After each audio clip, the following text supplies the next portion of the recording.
German Chancellor Angela Merkel is due to deliver a speech in Parliament this hour as the nation faces a decisive period in its fight against the coronavirus. Germany's regional governments are considering imposing a strict lockdown over the Christmas and New Year period as infection rates remain stubbornly high. And officials warn hospitals could be overwhelmed. The country's infectious diseases agency says 590 people have died in Germany from the illness in the past day, marking a record high since the start of the pandemic. As we wait for that talk to take place, I'm joined by DW Chief Political Editor Michaela Köfner. Michaela, thanks for joining me. What can we expect from Angela Merkel today? Well, really, she's strictly here to defend the budget, which means 180 billion euros in new debt, some 350 billion euros to tackle this corona crisis. But really, the whole nation is watching her to hear some kind of indication on whether she will once again call together the state premiers here in Germany who have the say on which restrictions, which degree of lockdown is implemented in those various regions to once again talk Christmas, because two states have effectively already called off the pre-Christmas period at least, and that's Saxony and Bavaria. And we're potentially going to hear from more states as we've seen a record number of deaths overnight. 490 people have died, and also no indication that infection rates are on the decline. And that was the aim of that last meeting, which implemented the partial lockdown, which was then once again extended into January. But it's simply not enough. The figures are not delivering any kind of relief. And the big question mark is, will she give another hint that, yes, there might be a full lockdown here in Germany? Well, as you say, this is a scheduled speech, but with a lot more significance, obviously, this time around. Well, actually, it doesn't come much more significant than the budget anyway, because that's the money, that's taxpayers' money. But we've already seen a lot of debate because there were a lot of instances where the budget was discussed. The overarching theme is and remains the corona crisis. And as lawmakers were talking just a couple of weeks ago on how Germany will get out of this, now the dynamic has changed once again as Germany is heading deeper and deeper and faster into the second wave. Yeah, now Germany had been applauded really across the world for handling the pandemic relatively well. Things seem to have taken a turn. What's gone wrong? Well, in direct relation, still in comparison with other countries and the deaths that are now nearing some 20,000 here in Germany, overall, Germany is still doing relatively well. The German Chancellor is actually on the record of having pushed for much tougher restrictions, a tougher lockdown much earlier on. That was the direct recommendation from scientists who've now once again come forward and basically told lawmakers, the Leopoldina group are the ones who advise the German government. These are the best experts in Germany saying we need a lockdown now, and we also need predictability and an ability for the German population to plan Christmas and beyond, meaning do a lockdown now, tell people Christmas is basically off the cards this year round. And we're already seeing individual recommendations. Just this morning, Jens Spahn, the health minister, asking Germans, pleading with them really not to take those Christmas trips even within the country. So more momentum heading and politicians dreading to have to communicate something like a full lockdown here in Germany. Of course. Well, take care now to sort of reap those rewards later, hopefully. Now, Michaela, stay with us. I want to come back to you, but we want to take a look at how hospitals here in Germany are coping. All over the country, they're sounding the alarm as their intensive care units reach dangerously high limits. Germany is now ranked second in Europe for both new cases and new deaths. Take a look. For 3 years, Thomas König has been the head of the intensive care unit at the Caritas Hospital in Berlin. There are 10 patients currently in his ward. Half of them are suffering from a coronavirus infection. The others have severe heart or lung diseases. With this number of people, his ICU ward has reached its limits. No more patients can be admitted. The situation is difficult because we're constantly under pressure. That means the staff is under stress on a long-term basis. And we have the problem that we cannot provide the necessary kind of care to other patients who arrive at accident and emergency or are brought to us after operations. So far, Germany's 28,000 intensive care beds have helped to keep the country's death toll relatively low during the pandemic. That could change should the number of ICU patients further increase over the winter months. We can expect the influenza season to begin and patients with already damaged lungs are admitted to intensive care. We can add that number to the number of COVID-19 cases. And then there's a real risk of serious bottlenecks forming very quickly here in Berlin. This map shows the current occupation of German hospitals around the country. Many of them are colored orange or red as they are reaching their capacity limits. Especially in densely populated areas, beds are often taken. König says there's a shortage of people, not equipment. He has 2 vacant beds, fully equipped, but with nobody to staff them. But hospitals have little or no money to hire more staff, as lucrative operations had to be postponed to keep the ward available for coronavirus patients. We're doing 20 to 30% fewer surgeries than last year. That means we and other hospitals are currently generating a major financial deficit. And that despite the extra challenge that comes from taking care of all the COVID patients. To keep hospitals afloat financially, the German government helped out with extra funding. But König says that money ran out in September. Now he and his team are hoping for more money so that they can give their help to everyone who needs it. Well, the situation there is certainly alarming, but still not quite the situation we saw, for example, in northern Italy in the spring. Michaela, is the German health system better prepared? Well, the German health system actually has the most intensive care beds in Europe, so it's very well set up in comparison to other countries. At the same time, this is actually the moment of crisis we're seeing right now, where we're seeing the first intensive care units saying they simply can no longer cope. And the real problem is that if there is no measure fast, those infections that take place right now as we're sitting here will hit in 2 weeks' time. Christmas Eve. That's when those care units are usually understaffed anyway, or a lot of staff is on holiday, and that's the big fear here, that could hit with full force, as most people are expecting to have a break. All right, now back to the Chancellor, who we're still waiting for. We can see pictures of that. We're seeing Alice Weidel from the AfD speaking now. We're waiting for Angela Merkel to take the stage. But she's expecting to address the Parliament. Surely, how much backing does she have from the German people? Well, she has actually almost unprecedented backing. Upwards of 3/4 are either agreeing to the measures that have been taken. About 1/4 overall would like to see tougher measures in place. And the actual challenge she's been facing is during the first wave, we essentially had all state premiers simply following her lead. That shock moment passed. We had a bit of relief over the summer.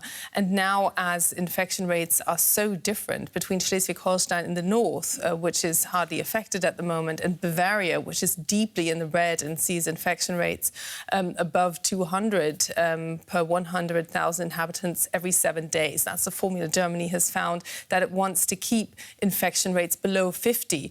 Now, this disparity is always a challenge when state premiers sit down and try and agree on a common line.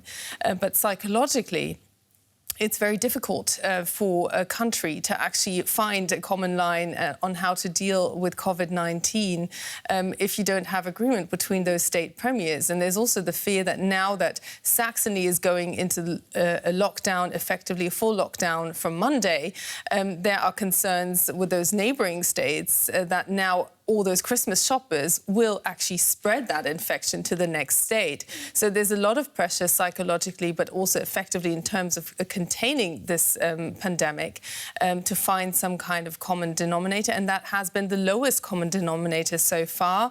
And experts say, yes, of course, politicians have to decide in the end. But in terms of the spread of the virus, it doesn't care about politics.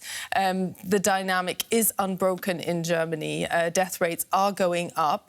And Germany nationwide is at 150 per 100,000 inhabitants, which is a very high level, which is difficult to maintain without going into this exponential phase, effectively though that rate means Germany is not in control of this pandemic right now. If it's around about 50, you can control it without overwhelming your health system. But once you've completely lost control, it's very difficult to get that genie back into the bottle. It simply is almost impossible. And that's what experts, they've been raising the red flag for months, well, for weeks, certainly.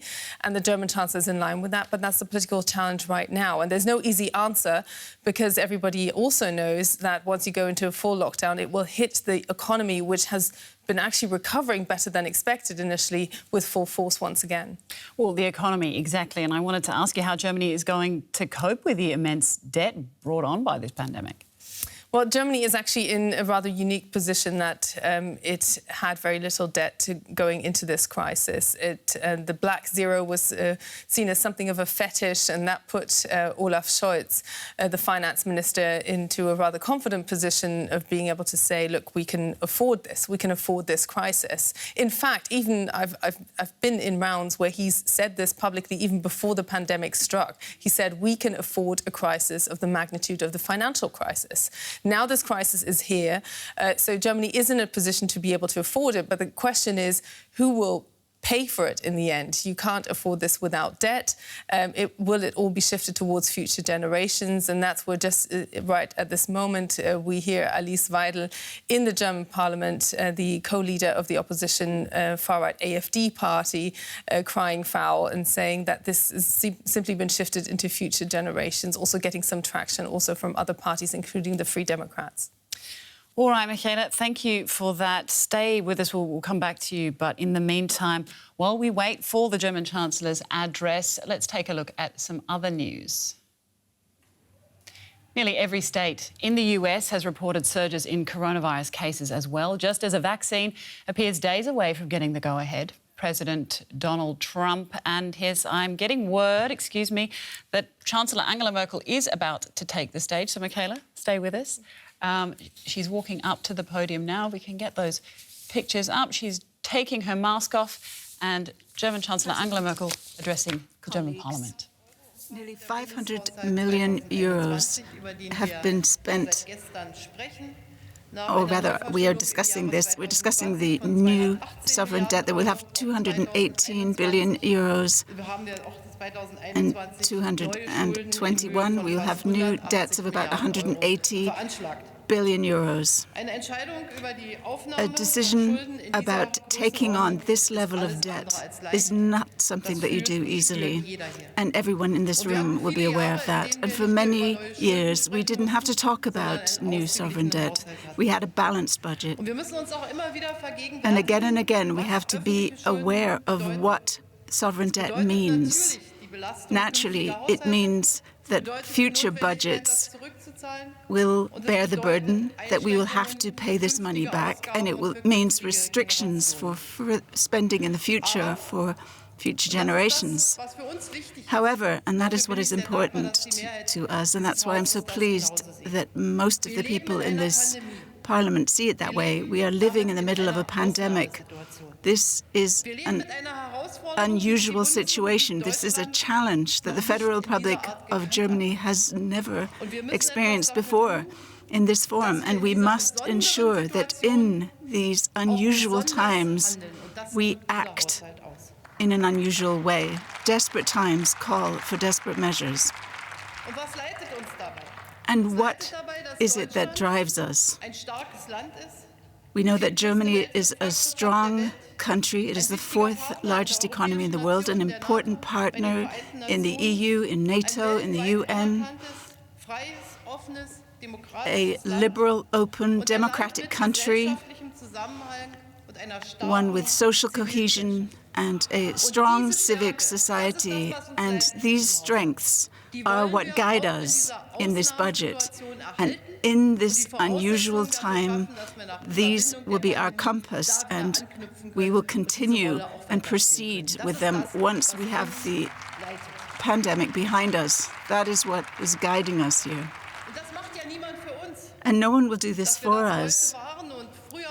The fact that we were that and will be that again and are that today, it's not enough. We have to work to ensure that this can continue in the future as well. And I've often said that this pandemic is something that shifts the balance of power economically and socially as well.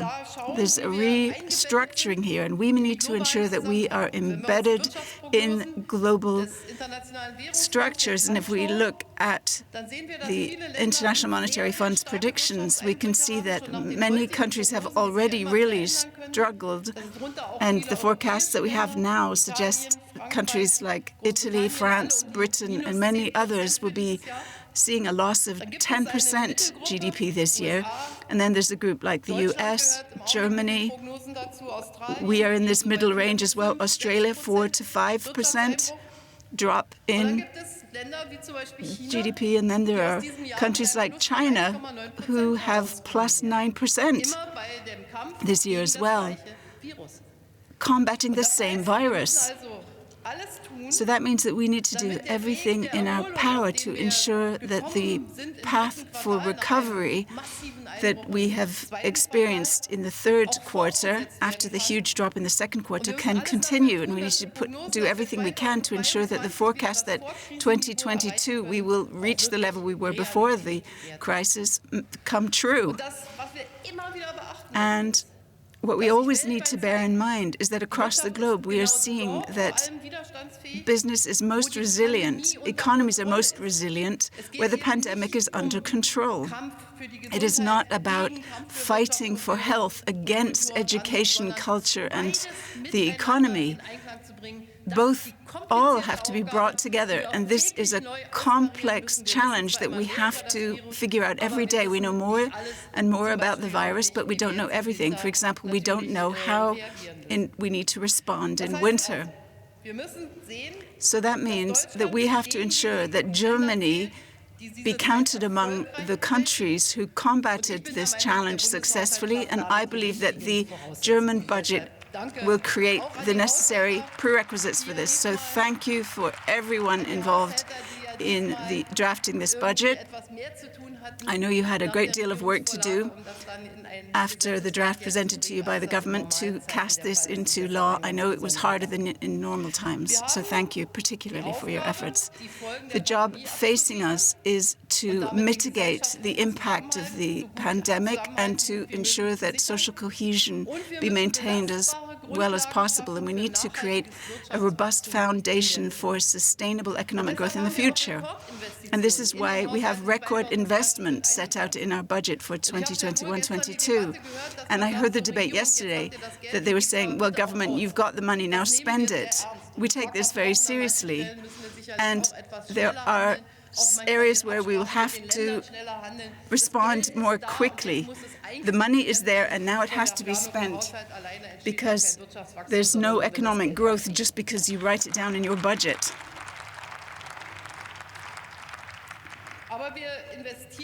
But we are investing intelligently in the future, and it is therefore right that 750 million euros be spent on vaccination research. We can all be proud that we have two companies in Germany, the one that is already in the approval phase, BioNTech, together with Pfizer, and CureVac, which is on the same basis as developing a vaccination too. We're spending 9 billion for the National Hydrogen Strategy, 2 billion for artificial intelligence, 2 billion for quantum technology, and for future communications, 5 and 6G, also 2 billion. But this money has to be spent properly. German companies need to be able to assert themselves in global competition. But of course, when I say that, I'm well aware of the fact that many companies, employers and employees have had to tighten their belts significantly in the COVID pandemic. And I'm thinking about how many people it impacts on in terms of the way they live their lives personally. In November, we had 2.7 million unemployed. That is over 500,000 more than we had in November 2019. So that's 500,000 families who have real worries. Some fear for their jobs. But these are people who are really struggling, and this is why short-time work was so important. For many, this is a bridge, and particularly regarding the efforts that we need to undertake in November, December, 537,000 new applications were made in November alone. So it shows that this is a bridge that helps people get from one place to another, and this is why we made this decision. The aim is to help the people impacted on as quickly as possible. We talked about that as well. These are huge sums of applications that have to be processed, and many feel it takes too long. But I know that the government is working flat out, and I know that we're going to be able to increase these by 50,000 euros so that the help will be reached faster. Now, these have been decisions that we've had to make quickly in terms of the restrictions in November, which on the 2nd of December we had to extend, but it was absolutely necessary. We must do everything in our power to ensure that Germany's strength isn't just retained economically. It's not just about the business data, but it's also about a worldwide system competition that we experience with various different social systems as well. And the way we act is different than in countries that are more like a dictatorship. Of course they are. And this is why the perception of us is defined by the question of how did you get through these very difficult months? And we are seen as a liberal democracy with a strong individualized society, and we're proud of being that. And this is why the most important key that we have, these are not the controls that we have to put in place, the things we have to close, but the greatest success to combat, or the greatest key to combat the COVID-19 is the willingness of each individual to do their bit. And we know that we need clear rules and regulations, and we know that not everyone will adhere to them. But colleagues, the great majority of our society have shown that they are prepared to step back a bit from their own interests, to think about the others, the vulnerable, and to do their bit. And I think that most people are aware of the fact that we are dealing with a very difficult situation, and I'm very grateful for all of the efforts of every individual who is trying to do their bit. But this gratitude isn't just a soapbox speech. The citizens also expect something in return. They expect us to take their concerns seriously. And in specific terms, that means that when we approve this budget, we have to think of as many groups of society as possible who have had to tighten their belts, who have lost ground in this pandemic. So let me begin with our senior citizens. Ladies and gentlemen, the older citizens and the very elderly in our society, we owe a great deal to. And the pandemic is making life in nursing homes and at home for the elderly very hard. The working conditions for nursing care workers are even harder than they normally are. We have 800,000 people who are being cared for in nursing homes in Germany, but we have millions of people who get outpatient care, nursing support, and many others who are nursed by their family members. We need to think of them as well. 3 weeks ago, I spoke to people receiving nursing care and nurses who give it, geriatric nurses. And they talked about the huge amount of pressure that these geriatric nurses are suffering from because the rise of infections in nursing homes for the elderly and senior citizens' homes are increasing more and more.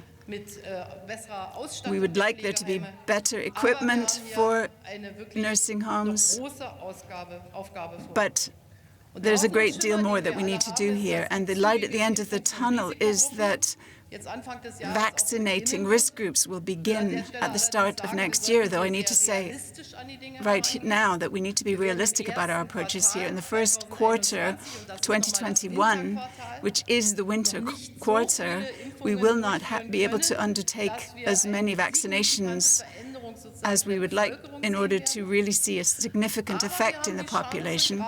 But we do have the opportunity to ensure that the very elderly are vaccinated, that geriatric nurses and other nurses are vaccinated, and there we will indeed bring down the death rate. And I'm very grateful for the federal states for preparing the ground for our vaccination centres, and thanks as well to the Minister of Health. Now, apart from the elderly, we also have to think about the younger members of our society.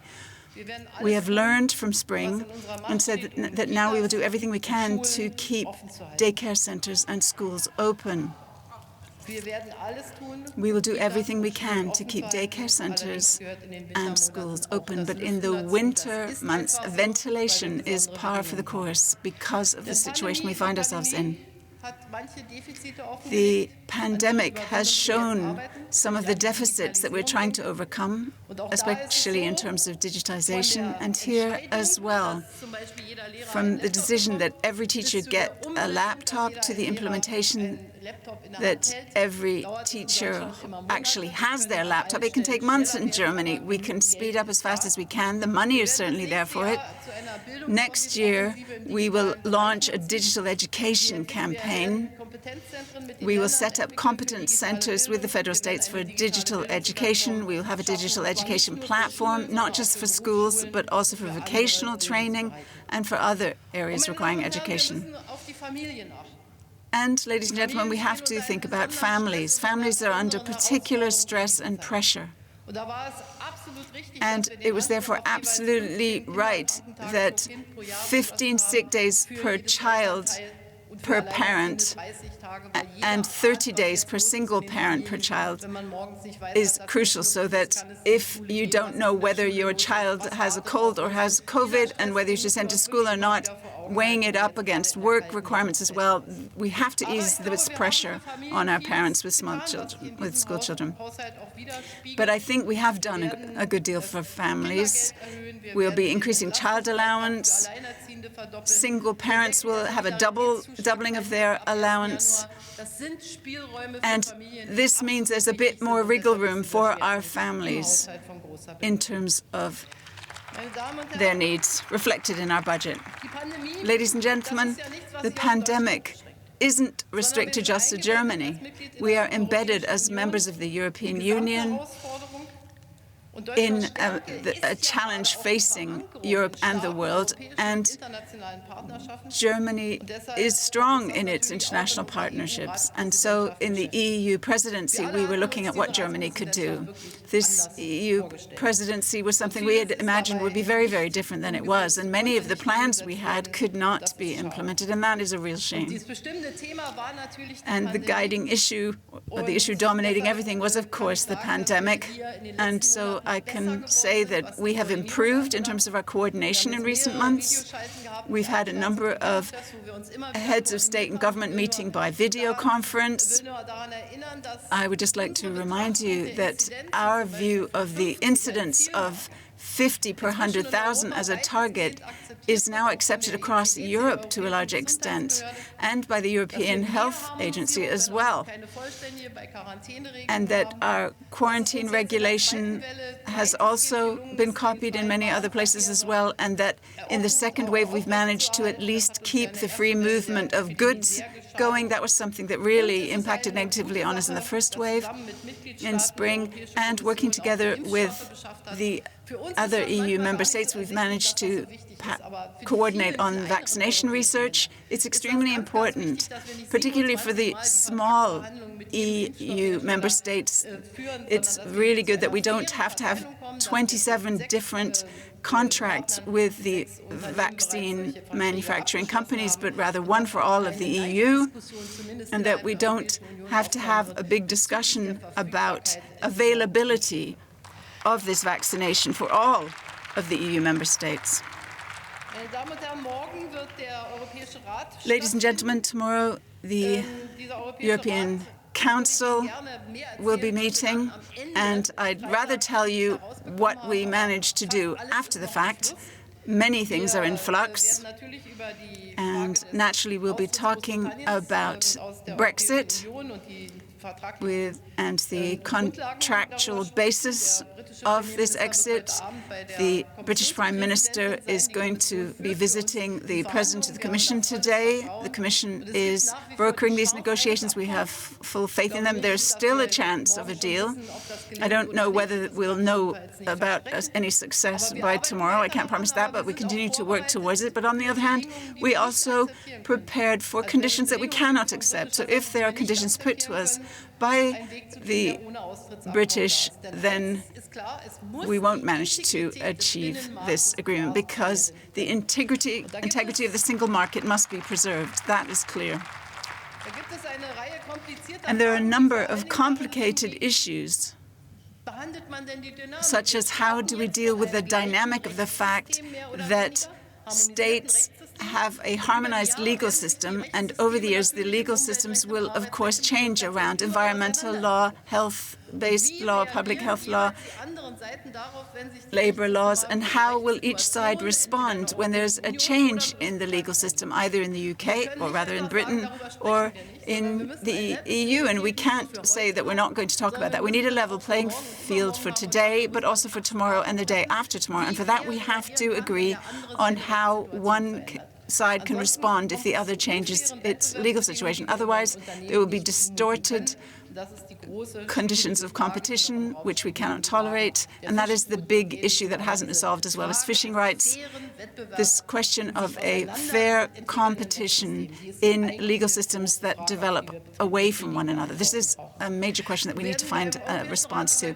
And the European Council will also be talking about the EU's relationship to Turkey. Unfortunately, the offer that we made at the start of our presidency to have an intensive dialogue with Turkey did not pan out the way I had hoped it would. The activities in the southern Mediterranean are still there. Cyprus is suffering particularly as a result of this.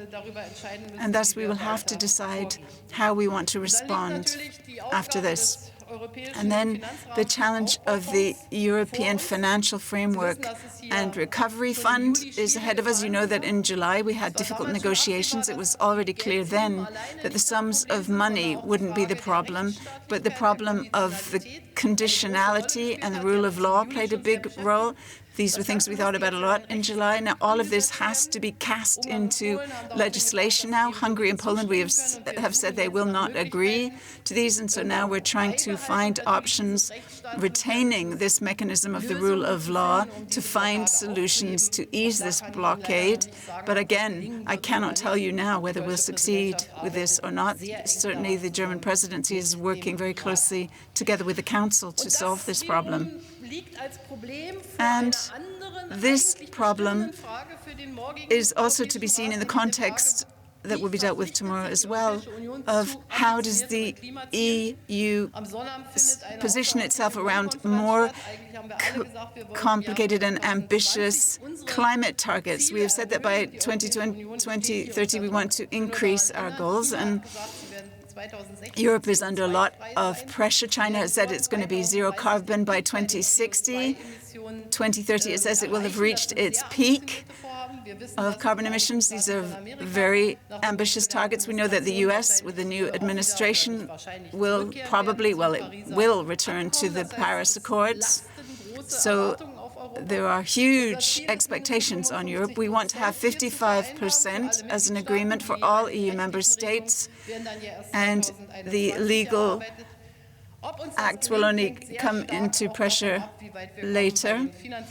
It depends on how far we make progress with the financial questions. And in terms of the financials for the budget 2021, we have to say that we're not going to be able to start with the medium financial perspectives And if we haven't got a budget, that means 1/12 of the last year's budget that was less than the budget because Britain is no longer there. So that means that for many of the programs that play a major role here in Germany, the social programs, the cohesion programs, this means there'll be a great deal of planning uncertainty, and these will be difficult times until there's clarity here. Ladies and gentlemen, the need to work together during the pandemic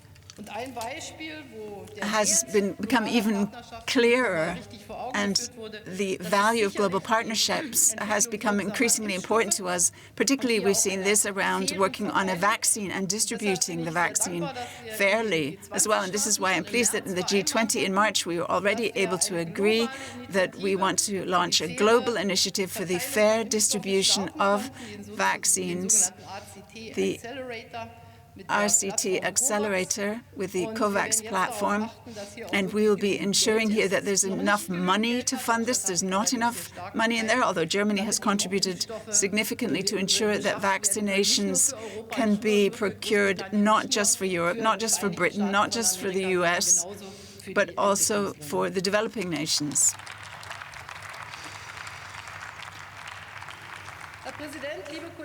President of the Bundestag, ladies and gentlemen, colleagues, we are experiencing very unusual weeks and months.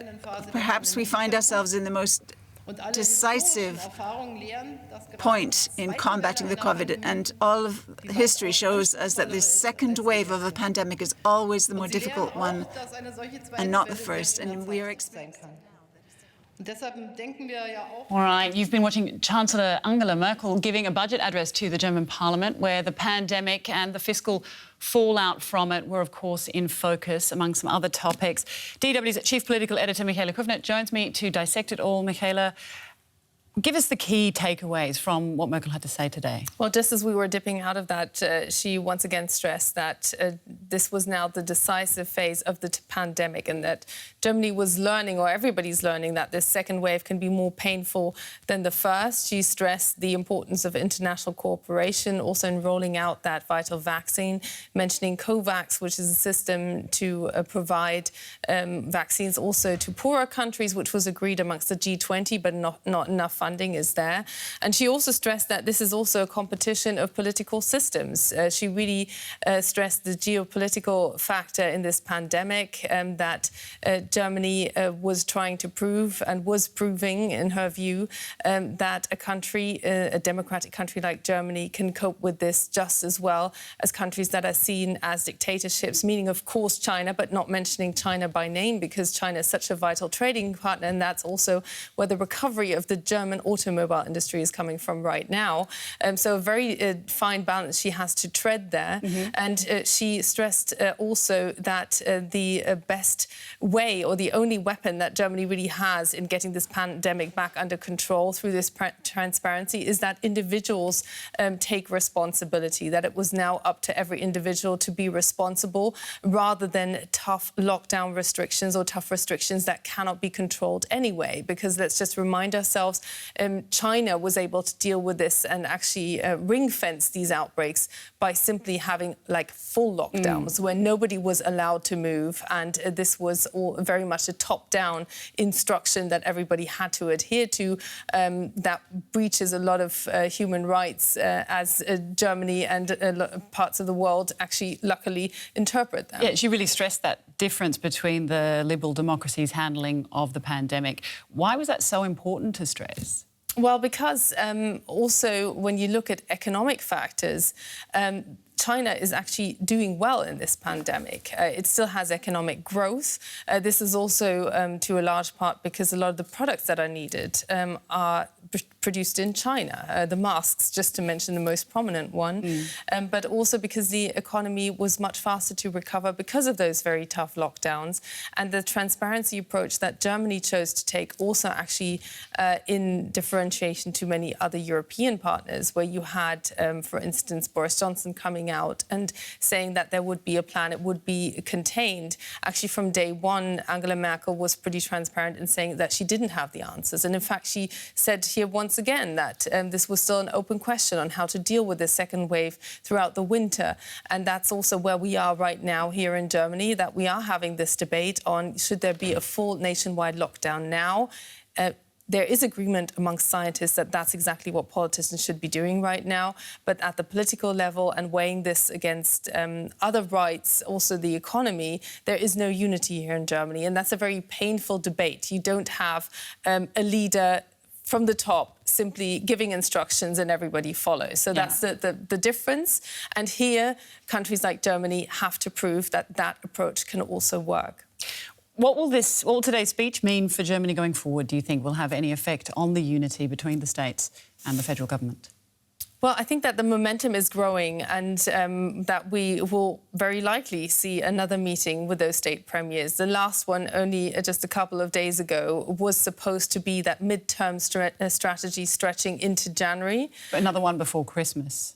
That would be my suspicion. I find it very difficult to imagine that we will see Christmas with just individual states now announcing different approaches, because there is a great demand for having some kind of unified approach. And that's also the very stern recommendation here from Leopoldina, that there needs to be a roadmap so people can actually plan their lives and that this becomes much more foreseeable and much more understandable in terms of what it means for everybody. And you don't have people from different regions speaking on the phone to each other, and what they have to follow is completely different. So my suspicion would be that there would be another meeting, but the question is, will that really be the answer? Because clearly we are in a phase where everybody is staring at those figures every day. We have a record number of deaths once again overnight.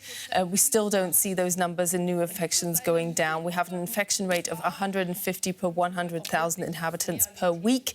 What's seen as controllable is up to 50. And that's where Germany needs to head to get this under control again, and also to produce the kind of economic comeback that, and this is where the international level comes in again, where Angela Merkel stressed, where Germany needs to be able to maintain its status in the world as a partner you can count on, and also as a democracy that also delivers the kind of stability that everybody has expected from Germany in the past.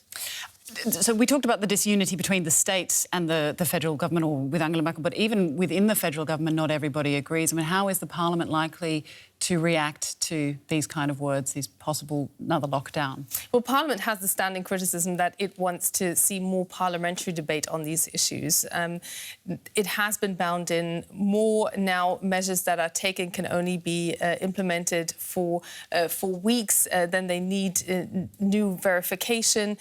But really what Parliament wants is to see a lot of the debate on those specific measures taking place more in Parliament and not being informed afterwards. At the same time, there are regional parliaments. There's a bit of debate about this. There are regional parliaments who are debating this, and the state premiers, in the end, have the say. Germany is a federal state. That is an advantage if you want to act locally and you want differentiation according to different levels of the pandemic. Right now, it seems to be a disadvantage where the country is struggling to get a grip on this not becoming an exponential growth factor again, completely being out of control. Of course. All right, well, Michaela, thank you very much. We're going to have to leave it there. You have been watching Michaela Kufner. Thanks very much.